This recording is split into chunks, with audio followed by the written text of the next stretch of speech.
నోటికి పని చెప్పే విషయంలో ఏపీ మాజీ మంత్రి పేర్ని నాని టాలెంట్ అదో రకం. అధికారంలో ఉన్నప్పుడు ఒంటి కాలు మీద లేచే నేతల్ని చూసాం. కానీ ఆపోజిట్ గా అధికారం లేకపోయినా ఏ మాత్రం తగ్గకుండా వ్యవహరించడం కొందరికే సొంతం. దాంట్లో టాప్ ప్లస్ లో పేర్ని నాని ఒకరు. 2-3 రోజుల క్రితం ఆయన ఫోన్ కాల్ వీడియో బయట రావడం, అది కాస్త సంచలనంగా మారటం, రాజకీయాల పేరుతో వర్గాల మధ్య గొడవలు పెట్టేలా ఆయన ప్లానింగ్ చూసిన వారంతా ఆశ్చర్యపోయారు.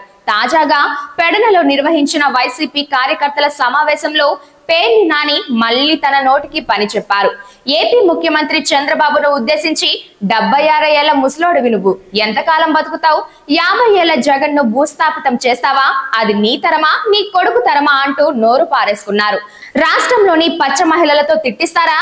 అరే నేను అనాలంటే పట్ట పగిలే వేసేయమని చెబుతాండ్రా. వంశీని అరెస్ట్ చేసి 5 నెలల జైల్లో ఉంచావు. నువ్వు జైలుకెళ్లి పోయించావా? కొద్ది రోజుల్లో కొడాలి నాని వస్తాడు, ఎవడొస్తాడో రండ్రా అంటూ రెచ్చగొట్టే విధంగా కామెంట్ చేశారు.